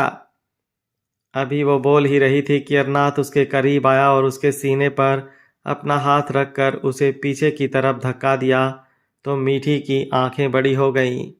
वो सीधा बेड पर जाकर गिरी। अगले ही पल अरनाथ उसके ऊपर झुका। मीठी की सांसें हलक में अटक गईं। वो अपनी बड़ी बड़ी आंखों से अरनाथ को देख रही थी। अरनाथ उसके चेहरे पर अपनी गहरी नजरें डालकर बोला, अब बताओ क्या बोल रही थी तुम? जरा दोबारा कहना। बोलते हुए उसकी आंखें जो मीठी के चेहरे से उसकी गर्दन और फिर थोड़ा और नीचे गईं तो मीठी की आंखें और भी ज़्यादा बड़ी हो गईं। अब उसमें कुछ बोलने की हिम्मत ही नहीं रह गई थी, लेकिन वो फिर भी थोड़ी हिम्मत दिखाते हुए बोली, साहब आप ये गलत कर रहे हो। मैं बता रही हूँ आपको, आप बहुत पछताएंगे। मैं छोड़ूंगी नहीं आपको। अरनाथ टॉक्सिक वॉइस में बोला, अब अगर तुम चुपचाप सो नहीं गई ना तो तुम बहुत पछताओगी। बोलते हुए उसने अपना हाथ उसकी कमर पर रखकर उसकी कमर को हल्का सा सहलाया तो मीठी के रोंगटे खड़े हो गए। हालांकि उनके बीच सब कुछ हो चुका था, लेकिन अब जिस तरह से अरनाथ उसे टच कर रहा था उसे एक करंट सा महसूस हो रहा था। आज तक उसे कभी किसी के करीब आने से ऐसा फील नहीं हुआ था जैसा उसे अरनाथ के करीब आने से फील हो रहा था। उसके सर्द होते हुए गाल देखकर अरनाथ हल्का सा मुस्कुराकर बोला, अब नींद आ जाएगी तुम्हें या फिर एक आधा डेमो और चाहिए? नहीं। मीठी ने तुरंत अपना सर ना में हिलाया। अरनाथ उसके ऊपर से हटा और वॉशरूम की तरफ चला गया। मीठी उसके जाने के बाद बेड पर उठकर बैठी और वॉशरूम की तरफ देखते हुए बोली, कैसा बंदा है ये? आज तक मुझे कभी ऐसा महसूस नहीं हुआ जैसा इसके पास आने से होता है। मुझे इससे दूर रहना होगा और जल्द से जल्द यहाँ से जाना होगा। मुझे मुझे इसके साथ नहीं रहना। बोलते हुए उसके चेहरे पर अलग से बेचैनी दिखाई दे रही थी और वो अपने सीने पर अपना हाथ रखकर जिस तरह से अपनी बढ़ती हुई धड़कनों को कंट्रोल करने की कोशिश कर रही थी, ऐसा लग रहा था जैसे उसे अरनाथ से इफेक्ट पड़ रहा हो और वो इस इफेक्ट को अपने ऊपर हावी नहीं होने देना चाहती थी। वहीं दूसरी तरफ अमानत अहान के साथ गाड़ी में थी और उसके हाथों में काला खट्टा बर्फ का गोला था जिसे वो बड़े ही शौक से खाए जा रही थी। अहान बार बार हंसते हुए उसकी तरफ देख रहा था। अमानत उसकी हंसी से चिढ़कर बोली, तुम बार बार मुझे ऐसे देखना बंद करो। खाने भी नहीं दे रहे हो और क्या ये बार बार देखकर मुझे हंसे जा रहे हो? क्या तुमने कभी काला खट्टा नहीं खाया? अहान ने अपना सर हाँ में हिलाया और बोला, खाया है, बहुत बार खाया है, लेकिन ऐसे कभी नहीं खाया जैसे तुम खा रही हो। सीरियसली, ये तुम्हारा चौथा काला खट्टा गोला था जिसे तुमने अब खत्म कर दिया। मैं बता रहा हूं तुम्हें, तुमने जिद करके इतने बर्फ के गोले खा तो लिए, लेकिन अगर तुम्हें कुछ हो गया ना तो मैं तुम्हें छोड़ूंगा नहीं। अमानत ने उसकी बात सुनकर उसे घूर कर देखा और बोली, पता है तुम्हें कितने दिनों बाद मैं ऐसे खा रही हूं? विवेक मुझे बिल्कुल भी कुछ भी खाने नहीं देता था। बोलते बोलते वो अचानक से चुप हो गई और उसका चेहरा मायूस हो गया। विवेक बहुत ही टॉक्सिक इंसान था जिसने अमानत को बहुत टॉर्चर भी किया था। वो सब याद करते हुए अमानत का चेहरा बिल्कुल मायूस हो गया तो अहान ने एक झटके से गाड़ी रोकी और उसकी तरफ देखते हुए बोला, क्या मतलब है तुम्हारा कि वो तुम्हें कुछ भी खाने को नहीं देता था? अमानत अपनी बात तुरंत से संभालते हुए बोली, वो मतलब ऐसी चीज खाने के लिए नहीं देता था, बस इसलिए। उसकी बातें सुनते हुए अब अहान की नज़रें उस पर और भी ज़्यादा गहरी हो रही थी। ये बात उसने बहुत पहले ही नोटिस कर ली थी कि अमानत पहले से बहुत ज़्यादा कमज़ोर नज़र आ रही है, लेकिन तब उसे लगा कि शायद प्रेगनेंसी की वजह से ऐसा कुछ हो। लेकिन अब अमानत की बात सुनकर उसे विवेक पर शक होने लगा था। पर ज़्यादा रिएक्ट ना करते हुए वो हल्का सा मुस्कुराया और बोला, तुम जब चाहे जो चाहे खा सकती हो ट्रेजर, लेकिन अभी तुम्हें अपने खाने का ख्याल रखना होगा। तुम ऐसी कोई भी चीज़ नहीं खाओगी जिससे बच्चे को इफेक्ट पड़े, क्योंकि हमें बच्चे का भी तो ख्याल रखना है ना। उसकी बात सुनकर अमानत ने अपना सर हाँ में हिलाया। अहान अब थोड़ी सख्त आवाज़ में बोला, ये मैंने तुम्हें आज इसलिए खाने दिया क्योंकि तुम भी जानती हो तुम्हारा ये मासूम सा चेहरा मुझसे देखा नहीं जाता, लेकिन रोज़ रोज़ मैं तुम्हें ये सब नहीं खाने दूंगा। तुम प्रॉपर डाइट फॉलो करोगी तो मैं तुम्हें बना कर दूंगा और मुझे कोई बहाना नहीं सुनना। एक बार फिर से अमानत ने अपना सिर हाँ में हिला दिया। वो जानती थी कि खाने पीने को लेकर तो वैसे भी अहान बहुत ज़्यादा सीरियस है, उसकी हर एक चीज़ प्रॉपर डाइट के हिसाब से बनती थी और वो बहुत ज़्यादा फिटनेस फ्रीक था। और अब शायद वो अमानत के साथ भी बहुत ज़्यादा स्ट्रिक्ट होने वाला था। दोनों कुछ देर बाद ठाकुर मैंसन के पार्किंग एरिया में थे। अहान ड्राइविंग सीट पर बैठा था और अमानत उसे देख रही थी। अहान उसे देखते हुए बोला, खाना तुम खा चुकी हो, लेकिन प्लीज़ अब दूध भी पी लेना और चुपचाप सो जाना। अगर तुम मुझे कहीं पर भी ऑनलाइन नज़र आई और या फिर मुझे पता चला ना कि तुम देर रात तक जगी हो, तुम्हारे लिए बिल्कुल अच्छा नहीं होगा। अहान ये सब बातें जानबूझकर कह रहा था ताकि अमानत टाइम से सो जाए और वो फालतू की चीज़ों पर ध्यान ना दे। उसे ना सिर्फ अमानत बल्कि बच्चे की भी बहुत ज़्यादा फिक्र थी। वहीं अमानत उसे गौर से देख रही थी। अहान उसे हमेशा से बहुत ज़्यादा केयरिंग लगता था, लेकिन अब उसकी केयरिंग नेचर देखने का नज़रिया थोड़ा सा बदल चुका था। अहान हल्का सा मुस्कुराकर बोला, क्या बात, पूरी रात गाड़ी में ही रुकने का इरादा है क्या? अमानत तुरंत वापस होश में आई और बोली, नहीं नहीं, वो बस मैं जा रही हूँ। तुम भी अपना ख्याल रखना और खाना खा लेना। तुमने कुछ भी नहीं खाया। उसकी बात पर अहान बोला, ठीक है, मैं खा लूँगा। चाहो तुम जाकर सो जाओ। Good night. बोलते हुए उसने अपना हाथ अमानत के आगे बढ़ाया तो अमानत के चेहरे पर लंबी सी स्माइल आ गई। उसने भी अहान से अपना हाथ मिलाया। दोनों हमेशा शुरू से ही ऐसे हाथ मिलाते थे। वो मुस्कुराते हुए गाड़ी से उतरी और घर की तरफ जाने लगी, लेकिन तभी अहान ने पीछे से आवाज़ लगाकर उसे रोका। ट्रेजर। ट्रेजर सुनकर अमानत ने पलटकर पीछे की तरफ देखा। अहान तेज कदमों के साथ उसकी तरफ आया और उसके पेट की तरफ देखते हुए बोला, तुम्हें तो गुड नाइट बोल दिया, लेकिन इसे गुड नाइट बोलना तो बाकी है। बोलते हुए अब उसका हाथ भी अमानत के पेट पर आ गया था। अमानत के और रोंगटे खड़े होने लगे। उसे एक अजीब सी फीलिंग हुई। वो बस अहान को देखती ही रह गई। अहान अमानत के पेट पर हाथ रखकर बोला, गुड नाइट चैम्प, मम्मा को परेशान मत करना। बोलकर वो हल्का सा हंसा और वापस एक नज़र अमानत को देखकर अपनी गाड़ी की तरफ बढ़ गया। अमानत अभी भी उसे जाते हुए देख रही थी। वही दरवाजे पर खड़ी मन्नत और अर्जुन अमानत और अहान दोनों को देख रहे थे।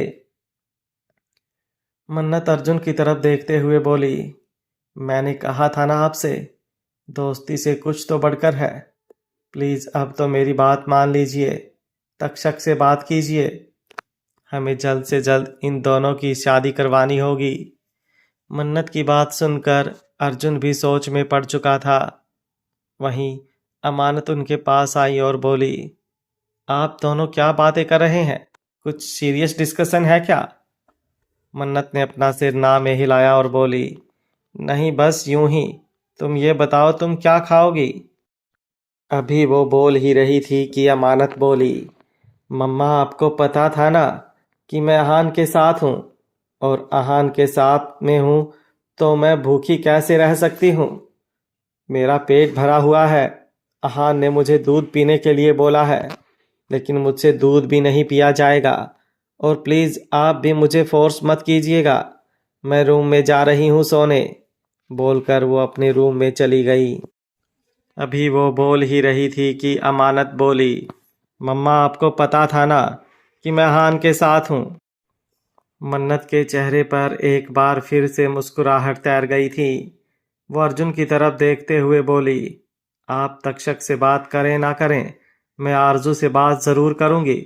बोलकर वो भी अपने रूम में चली गई। जन्नत का कमरा। जन्नत आराम से अपने बेड पर सोई हुई थी। तभी उसका फ़ोन वाइब्रेट हुआ।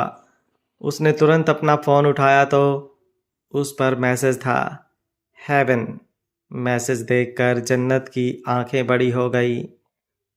वो तुरंत सोचते हुए बोली, ओ गॉड, मैंने तो कैफ़े के नाम के बारे में सोचा ही नहीं। अगर रेयान मुझे कैफ़े के नाम के बारे में पूछेंगे तो मैं क्या जवाब दूंगी? अभी वो सोच ही रही थी कि एक बार फिर से उसका फ़ोन वाइब्रेट हुआ। उसने डरते हुए मैसेज ओपन किया तो उस पर लिखा था गुड नाइट, और गुड नाइट के साथ एक स्माइली इमोजी देखकर जन्नत के चेहरे पर सवालिया एक्सप्रेशन आ गए। वहीं दूसरी तरफ राठौर मेंशन, रेयान अपने बेड पर लेटा हुआ था और उसके हाथ में उसका फ़ोन था। जन्नत को मैसेज भेजने के बाद उसने अपने फ़ोन का गैलरी बॉक्स ओपन किया जो पूरा जन्नत की तस्वीरों से भरा हुआ था। रेयान ने एक फेक अकाउंट से जन्नत को फॉलो कर रखा था जिससे उसकी सारी पिक्चर्स अपनी गैलरी में कलेक्ट करता रहता था और हर रात सोने से पहले यूं ही उसकी पिक्चर्स चेक करता रहता था। तभी उसे हल्की सी खांसी की आवाज़ आई। उसने तुरंत अपना फ़ोन लॉक किया और अपने चेस्ट पर रख लिया। दरवाजे से मुस्कुराती हुई तारा अंदर आई। तारा अंदर आकर उसे देखती हुई बोली, रहने दो, अब मेरे सामने कोई ड्रामा मत करना।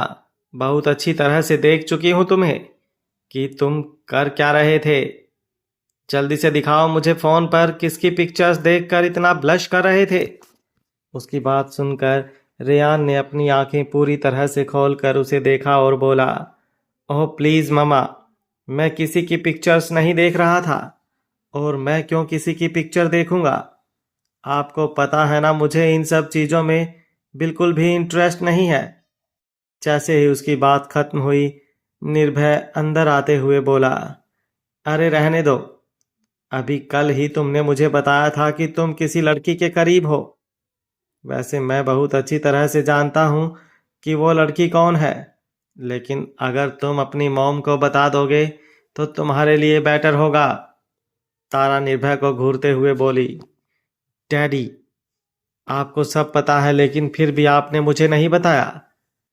This is not fair. हाँ, आप दोनों बाप बेटा कुछ भी करो और मुझे कुछ भी पता ही नहीं है, तो अब मुझे आप दोनों से ही बात नहीं करनी, बोलकर वो वहां से जाने लगी। लेकिन तभी निर्भय ने उसका हाथ पकड़ा और वही उसका दूसरा हाथ रेयान के हाथ में था, जिसने जल्दी से बिस्तर से उठकर उसे रोकने के लिए उसका हाथ पकड़ लिया था। तारा के चेहरे पर लंबी सी स्माइल आ गई। रेयान उसे देखते हुए बोला, प्लीज़ मम्मा, ये टेंट्रम मुझे मत दिखाइए।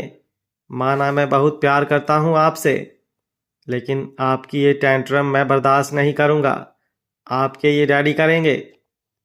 तारा ने निर्भय की तरफ घूरा और बोली, इन्हें तो करना ही पड़ेगा बर्दाश्त, लेकिन अगर तुमने मुझे नहीं बताया ना कि वो लड़की कौन है, तो मैं बता रही हूँ सारी उम्र कुंवारे रह जाओगे, लेकिन मैं तुम्हारी शादी नहीं होने दूंगी। रेयान हंसा और बोला, प्लीज़ मम्मा ऐसे मत करना, लेकिन प्लीज़ ट्राई टू अंडरस्टैंड। अभी मैं आपको कुछ नहीं बता सकता, लेकिन जब भी सब चीज़ कंफर्म होगी तो मैं आपको सब बता दूंगा। उसकी बात पर तारा उसे घूरते हुए देख रही थी। वो जानती थी कि रेयान के साथ ज़बरदस्ती तो वो बिल्कुल भी नहीं कर सकती। अगर उसे बताना नहीं चाहता तो वो उसे पता नहीं लगवा पाएगी, लेकिन उसने सोच लिया था कि वो अब पता तो लगवा कर ही रहेगी कि रेयान जो ये थोड़ा बदला बदला है वो किस लिए है।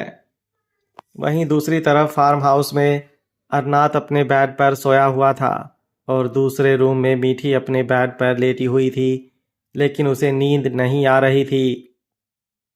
पिछले 2 सालों से वो कोठे में थी और एक भी रात ऐसी नहीं होती थी जब वो कोठे में रात को सोई हो, क्योंकि हर रात कोई ना कोई कस्टमर उसके पास होता था, तो सोने का सवाल ही नहीं बनता था।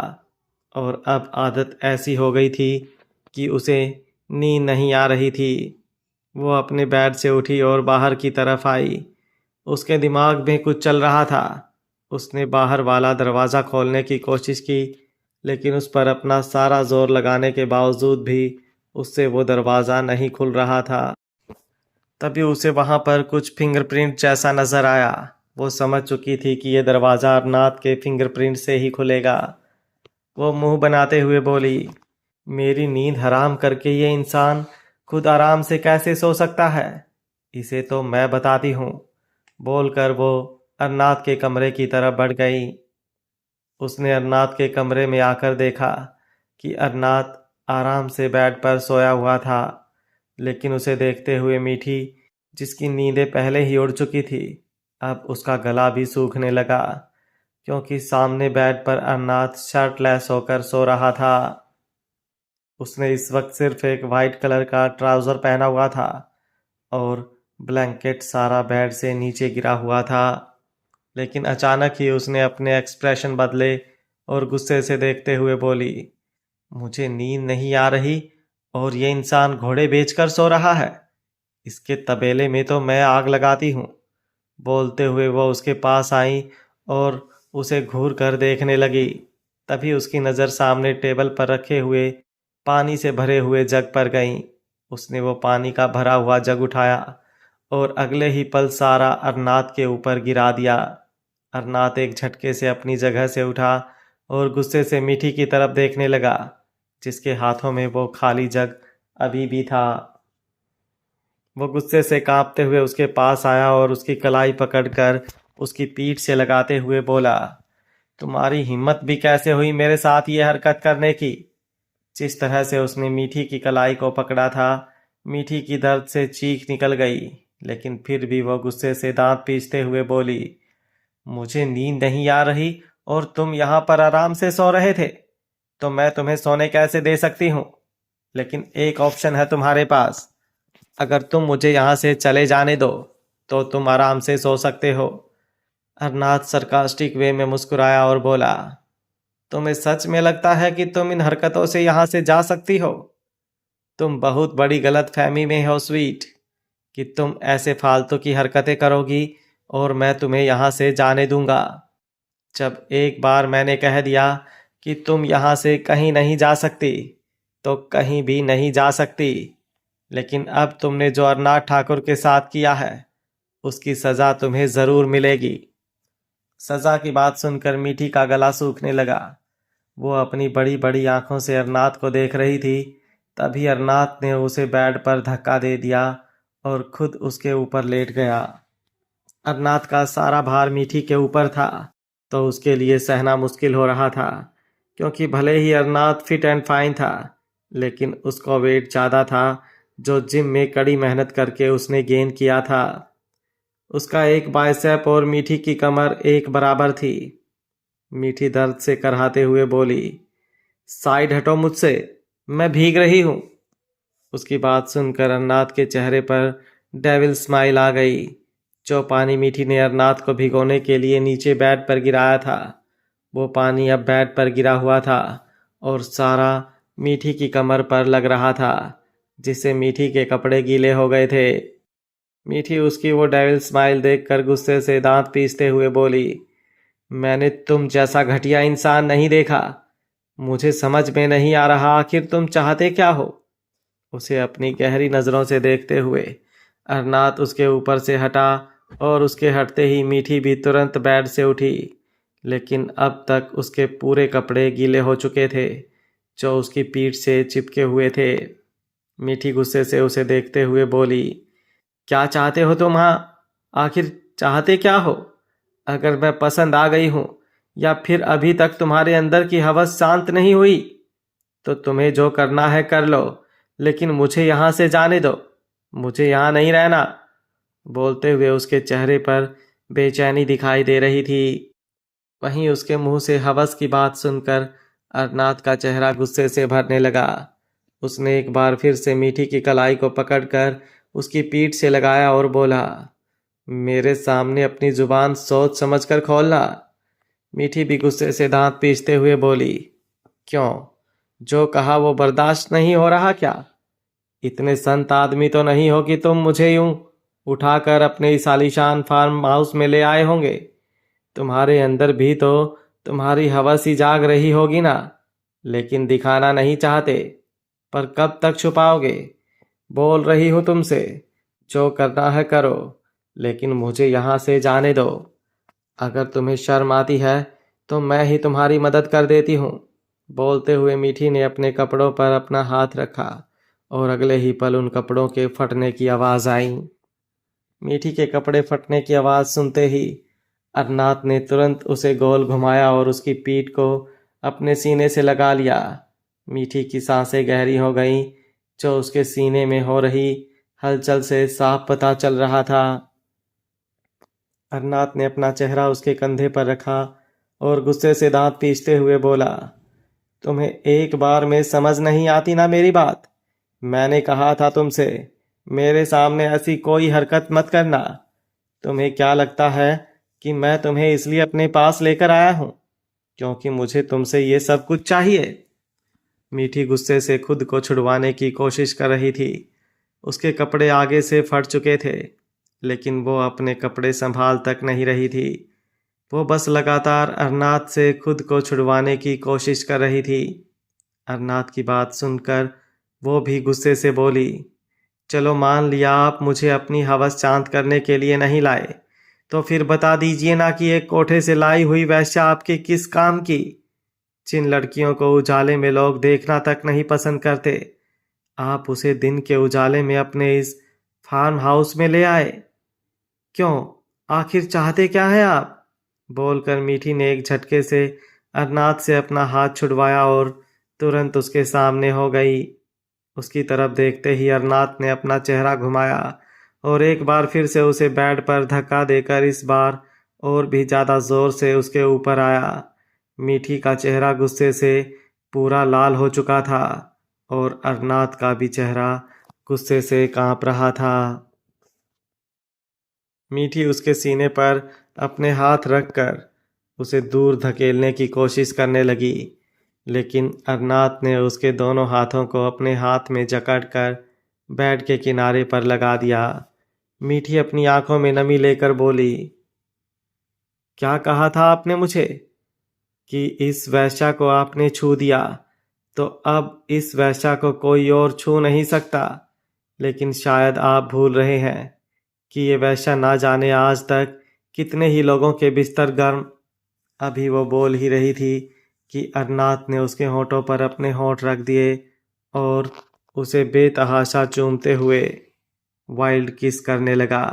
मीठी की आंखें बड़ी हो गईं।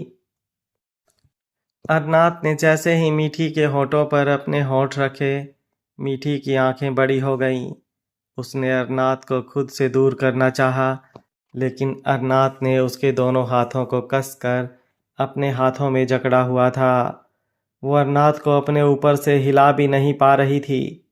वहीं अरनाथ लगातार उसके होठों को बहुत ही ज़्यादा पैशनेट होकर चूम रहा था। ऐसा लग रहा था जैसे वो उसके लिए कोई चिंगम हो जिसे वो लगातार खाए जा रहा हो। मीठी पहले से रोकने की कोशिश कर रही थी, लेकिन जब वो अरनाथ को रोक नहीं पाई तो उसने भी उसे वाइल्डली किस करना शुरू कर दिया।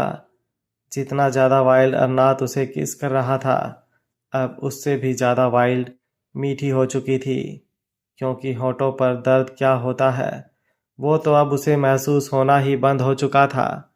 तो जितना ज़्यादा अरनाथ उसके होठों को दर्द दे रहा था, अब मीठी भी उसे उतना ही दर्द दे रही थी। मीठी ने जब उसे किस करते हुए हल्का सा उसके होठों को काट दिया, तो अरनाथ एक झटके से उसके होठों से अलग हुआ। उसके होठों पर से खून बहने लगा था, लेकिन उसकी गुस्से भरी नज़रें अब मीठी पर और भी ज़्यादा गहरी हो चुकी थी। उसने यूं ही अपने होठों से खून बहते हुए अपने होठ मीठी के होठों पर रख दिए और एक बार फिर से उसे गुस्से से किस करने लगा, लेकिन उसने मीठी के होठों को काटा नहीं। मीठी उसका गुस्सा देखकर अब उसके होठों को काट नहीं रही थी, बल्कि उसे हल्का हल्का किस कर रही थी। तो उसे सॉफ्ट होते देख अब अरनाथ भी उसे सॉफ्टली किस करने लगा। मीठी हैरान थी। जब तक वो उसे अपना गुस्सा दिखा रही थी, तब तक अरनाथ गुस्से से उसे किस कर रहा था, लेकिन जब मीठी नरम हुई तो अरनाथ ने भी उसे बहुत ज़्यादा प्यार से किस करना शुरू कर दिया। ऐसा लग रहा था जैसे दोनों अब गुस्से से नहीं, बल्कि एक दूसरे के प्यार में कोई एक दूसरे को किस कर रहे हैं। लेकिन फिर अचानक ही अरनाथ उसके होठों से अलग हुआ और उसे अपनी एकटक नज़रों से देखने लगा। मीठी गहरी गहरी सांसें ले रही थी, क्योंकि लगभग पिछले आधे घंटे से दोनों एक दूसरे को किस कर रहे थे। अरनाथ मीठी की तरफ देखते हुए बोला, आइंदा मेरे सामने अपनी जुबान सोच समझ कर खोलना। आज तुमने जो किया है उस पर मैंने कुछ नहीं कहा। बोलते हुए उसने अपने होठों को हल्का सा छुआ, जहां पर अब खून आना बंद हो चुका था, लेकिन वो कट साफ दिखाई दे रहा था। मीठी ने अपनी नजरें झुका ली। अरनाथ अपनी बेहद सर्द आवाज में आगे बोला, आइंदा अगर कुछ ऐसा करना हो ना, तो ये समझ लेना कि जो तुम करोगी ना, तुम्हें उससे ज़्यादा मिलेगा, क्योंकि अरनाथ ठाकुर किसी का उधार नहीं रखता। बोलकर अरनाथ मीठी के ऊपर से हट गया।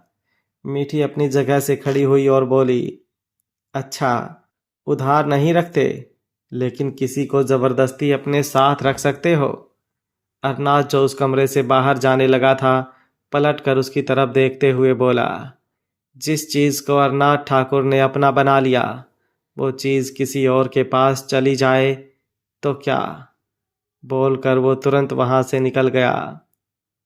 मीठी गुस्से से अपनी मुट्ठियां कसते रह गई। उसने बेड की तरफ देखा, जहां पर बिस्तर अभी तक गीला था।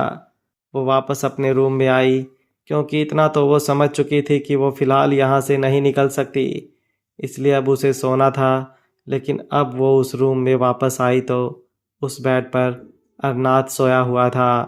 उसे सोते हुए देखकर मीठी को खुद पर ही गुस्सा आने लगा कि क्यों उसने उसके साथ पंगा लिया। उसने सोफे की तरफ देखा और जाकर चुपचाप सोफे पर लेट गई, पर उसे अभी भी नींद नहीं आ रही थी। करवट लेते लेते जब 2-3 घंटे बीत गए तो तब जाकर उसे नींद आई। जैसे ही वो गहरी नींद में चली गई, अरनाथ अपनी जगह से उठा और उसे अपनी गोद में उठाकर बेड पर लेकर आया। सुबह का वक्त हो चुका था। वो जानता था कि अब अगर मीठी सोई है तो दोपहर से पहले नहीं उठेगी, इसलिए उसने उसे बेड पर सुला दिया था। वहीं दूसरी तरफ शेखावत मेंशन आहान रात को तकरीबन 11 बजे घर पर आया, तो आज भी अति उसका इंतज़ार कर रही थी। आहान जब सीढ़ियों की तरफ जा रहा था तो अति ने उसे आवाज़ लगाकर रोका। अति की आवाज़ सुनकर आहान के कदम रुके और वो पलटकर उसकी तरफ देखते हुए बोला, बेबी डॉल, कभी तो आराम से सो जाया करो। क्यों मुझे आप अपने जशन जी से पिटवाने के काम कर रही हैं? अगर आपके जशन जी को पता लगा ना कि आप मेरी वजह से उनको टाइम नहीं दे पा रही, तो अक्सर तो इस घर से जा चुका है, मुझे भी इस घर से जाना होगा। बोलकर वो हंसा। वहीं उसकी बात सुनकर अति गुस्से से उसे देखते हुए उसके पास आई और बोली, आइंदा ये बात कभी मत कहना। अक्सर इस घर से गया है तो मैं जानती हूँ कि सब उसकी वजह से कितने परेशान हैं। अगर तुम चले गए तो। बोलते बोलते वो रुक गई थी और उसकी आंखों में आंसू आ गए थे। आहान हंसा और बोला, ओह बेबी डॉल, मैं कभी आपको छोड़कर नहीं जाऊंगा, और देख लेना, अक्सर भी एक दिन वापस आ जाएगा। अति उसके करीब आई और उसके आसपास अपने नाक को खींचते हुए उसे सूंघने लगी, तो आहान हंसा और बोला, मैंने आज ड्रिंक नहीं किया बेबी डॉल। अति ने हैरानी से उसे देखा, जैसे उसने कोई अजूबा देख लिया हो। आहान हंसा और बोला, आज मुझे ड्रिंक करने की ज़रूरत ही महसूस नहीं हुई। आरजू जो रेलिंग से लगकर खड़ी थी, वो आहान की बातें सुन रही थी और उसके चेहरे को भी देख रही थी। हमेशा जब भी आहान लेट घर आता था तो भले ही नीचे हॉल में अति उसका इंतज़ार कर रही होती थी, लेकिन ऊपर रूम में आरजू भी उतनी ही बेचैन होती थी। और जब आहान घर वापस आता था तो वो तुरंत गाड़ी की आवाज़ सुनकर बाहर रेलिंग के पास आकर खड़ी हो जाती थी। रोज आहान को ड्रिंक करके घर आते देख उसे बहुत बुरा लगता था, लेकिन कभी उसने आहान से कुछ कहा नहीं। अगर अक्सर एटीट्यूड और गुस्से से भरा हुआ था तो आहान भी कुछ कम नहीं था, लेकिन वो अपने गुस्से पर कंट्रोल कर लेता था। अति मुस्कुराते हुए बोली, फिर तो ये चमत्कार हो गया। वैसे ये बताओ कि ये चमत्कार हुआ कैसे? कोई मैजिशियन आई है क्या? अति की बात सुनकर आहान एक बार फिर से हंसा और बोला, बेबी डॉल, तुमसे मैं क्या ही छुपा सकता हूँ। लेकिन बस इतना समझ लो कि मैजिक तो हुआ है, लेकिन यह मैजिक सिर्फ कुछ पलों का है, पूरी जिंदगी के लिए नहीं। बोलकर अब बिना कोई जवाब दिए तुरंत वहां से चला गया। वहीं अति और आरजू दोनों ही उसकी बात का मतलब समझने की कोशिश कर रही थी। अति अपने रूम में चली गई तो आरजू अपने रूम में चली गई। अति अपने कमरे में आई तो जश्न उसका इंतजार कर रहा था। जश्न ने उसके चेहरे के एक्सप्रेशन देखे तो बोला, क्या हुआ बेबी डॉल, तुम इतनी परेशान क्यों लग रही हो? अति ने नज़र उठाकर उसकी तरफ देखा और बेड पर उसके पास आकर उसके सीने पर अपना सिर रखते हुए बोली, मुझे ऐसा क्यों लगता है कि अहान किसी से बहुत प्यार करता है, लेकिन कुछ तो है जो उसे बहुत हर्ट कर रहा है। प्लीज़ आप पता लगाने की कोशिश कीजिए ना।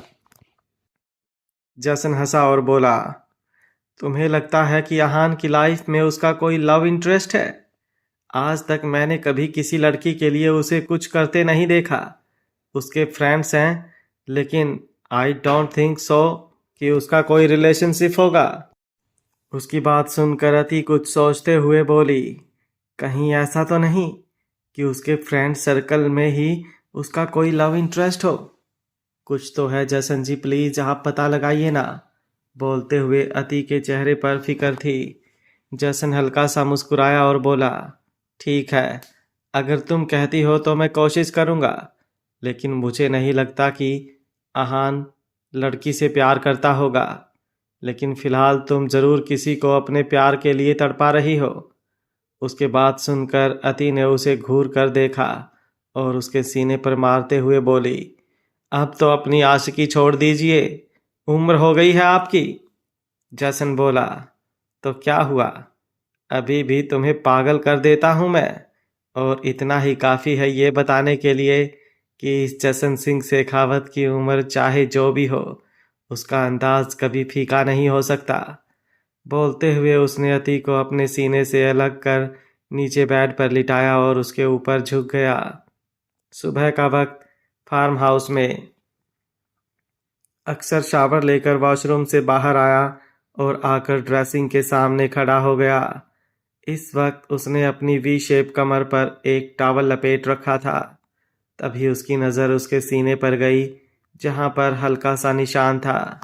शायद वो निशान गोली लगने का था, जो उसके कंधे के नीचे और सीने से थोड़ा सा ऊपर था।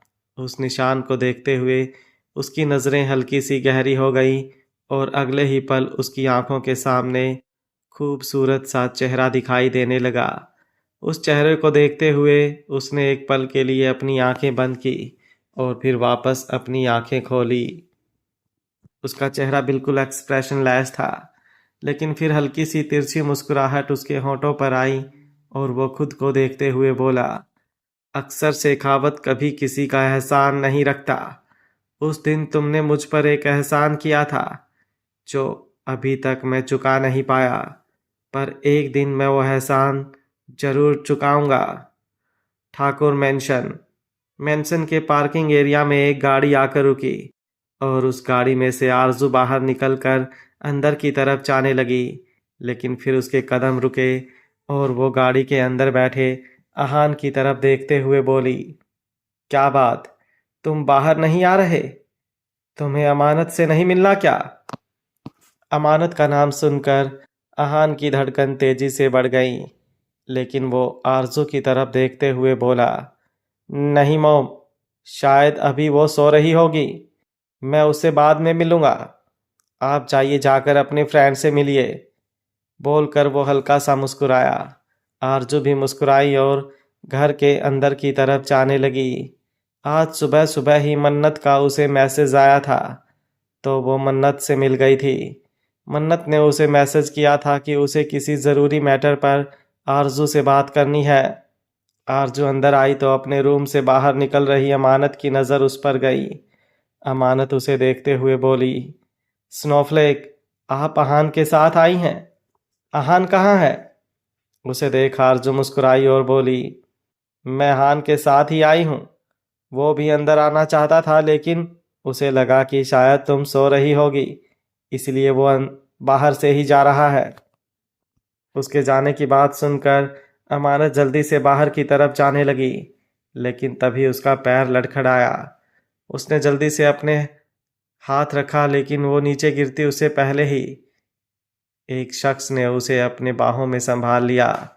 अहान उसके सामने खड़ा था और अमानत उसके सीने पर झुकी हुई थी।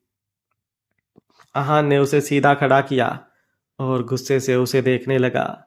उसने अमानत के पेट पर अपना हाथ रखा और गुस्से से बोला, तुम पागल हो क्या? ऐसे तेजी से कौन चलता है? अगर अभी कुछ हो जाता तो? मैंने कहा है ना तुम्हें, तुम अपना ध्यान रखोगी, लेकिन तुम्हें कुछ सुनाई नहीं देता। अमानत का चेहरा उतर चुका था, लेकिन दूर सीढ़ियों पर खड़ी जन्नत गुस्से से भरी हुई थी और उसके हाथ पैर फूल रहे थे।